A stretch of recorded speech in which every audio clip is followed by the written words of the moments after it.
राम किशोर अपने परिवार के साथ रहता था। उसके परिवार में पत्नी जयदेवी के अलावा 3 बेटियां तथा एक बेटा जितेंद्र था।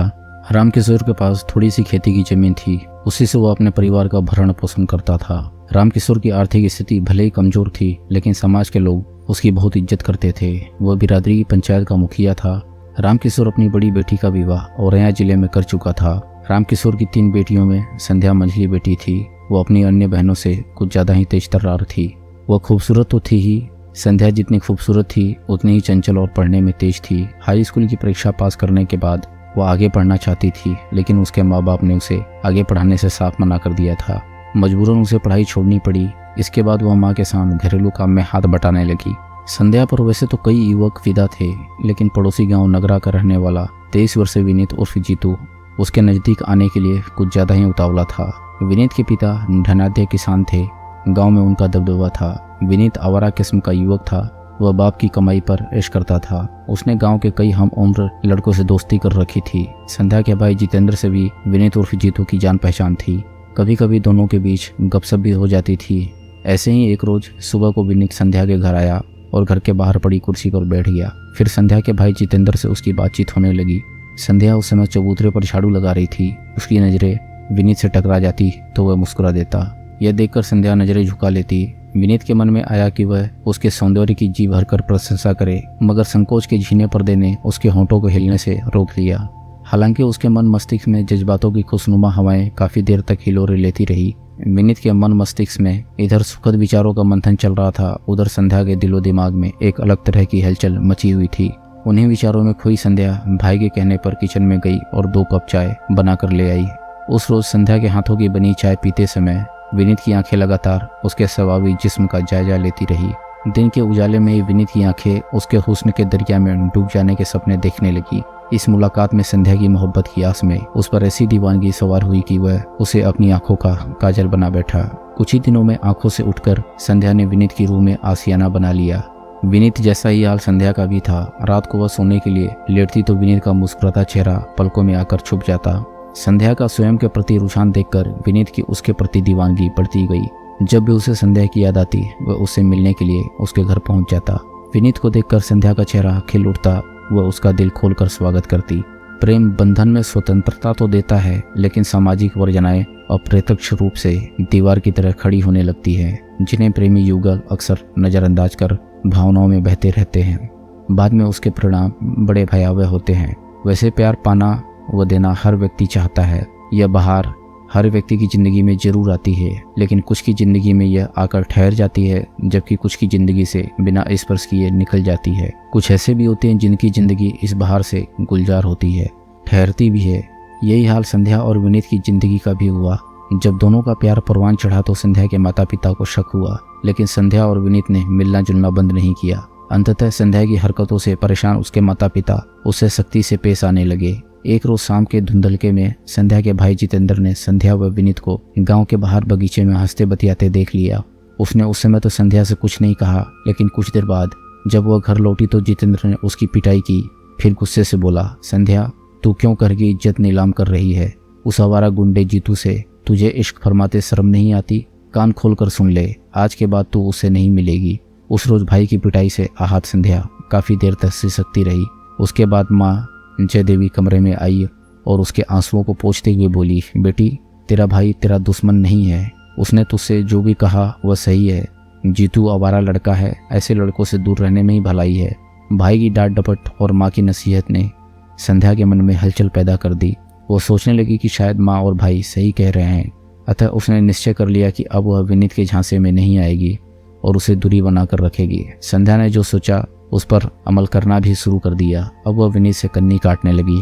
संध्या ने जब विनीत से बातचीत करनी बंद कर दी तो वह परेशान रहने लगा। आखिर जब उससे नहीं रहा गया तो उसने किसी तरह संध्या से मुलाकात की और पूछा कि वह उससे क्यों दूर भाग रही है। इस पर संध्या ने 2 टूक जवाब दिया, जीतू हमारे तुम्हारे विचार मेल नहीं खाते, हमारी तुम्हारी नहीं निभ सकती, इसलिए तुम मुझे भूल जाओ। संध्या की बात सुनकर विनीत सन्न रह गया।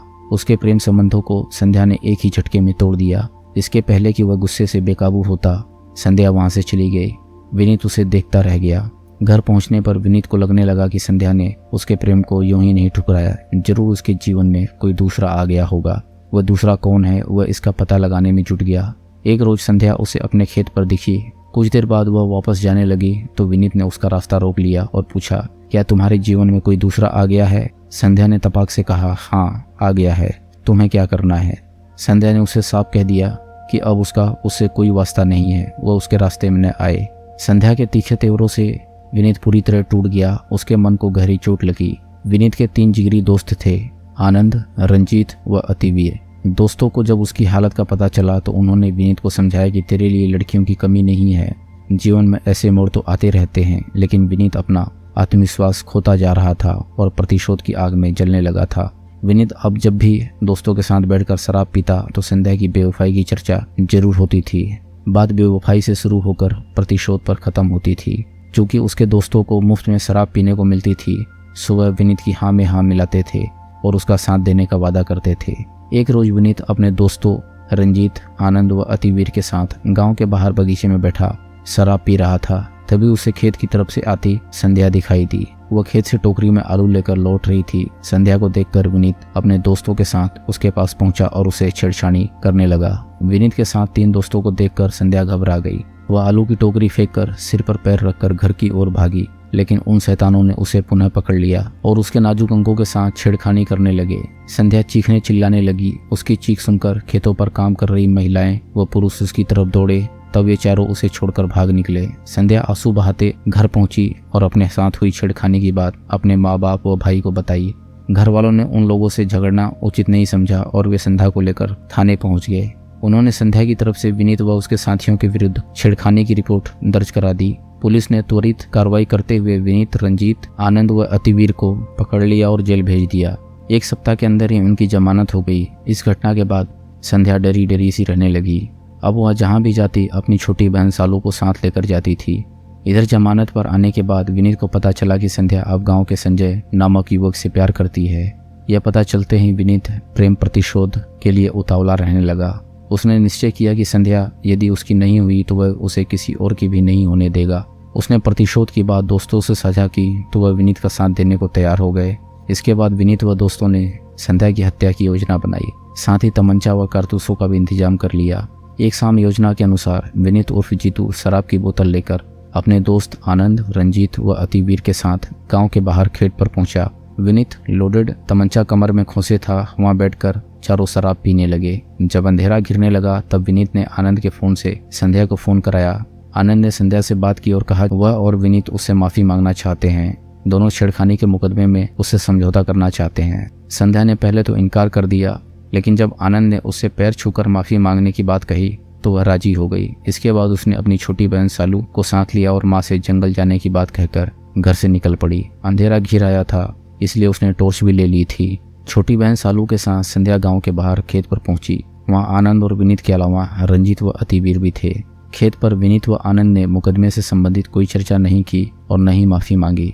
उल्टे विनीत उसे धमकाने लगा कि वह संजय से रिश्ता तोड़कर उससे रिश्ता जोड़े। इस पर संध्या ने कहा कि वह उससे नफरत करती है, इसलिए इस बारे में उससे बात न करे। यह सुनते ही विनीत का गुस्सा 7वें आसमान पर जा पहुंचा। उसने कहा, संध्या यदि तू मेरी नहीं हुई तो तुझे किसी और की भी नहीं होने दूंगा। कहते हुए विनीत ने कमर में खोसा तमंचा निकाला और संध्या पर 2 फायर झोंक दिए। गोली संध्या के दिल को चीरती हुई पार निकल गई। संध्या खून से लथपथ होकर जमीन पर गिर पड़ी और उसने दम तोड़ दिया। बड़ी बहन की मौत का मंजर देखकर सालों की घी बन गई। फिर वह भागी, लेकिन रंजीत और अतिवीर ने उसे यह कहकर दबोच लिया कि यह तो संध्या की हत्या की गवाह है, यह बच गई तो हम सब पकड़े जाएंगे। अतः आनंद ने विनीत के हाथ से तमंचा लेकर सालू के सीने पर भी 2 गोलियां दाग दी। सालू भी खून से लथपथ होकर संध्या के शव के पास धराशायी हो गई और दम तोड़ दिया। दोनों बहनों की हत्या करने के बाद विनीत तमंचा, कारतूस आदि मौके पर छोड़कर साथियों सहित भाग गया। इधर रात में संध्या और सालू के घर वालों ने उनकी तलाश नहीं की। इसकी वजह यह थी कि पड़ोस में ज्ञान सिंह के यहाँ तिलक समारोह था। घर वालों ने सोचा कि दोनों बहनें वहीं चली गई होंगी, लेकिन सुबह जब शोर मचा तब घर वालों को जानकारी हुई।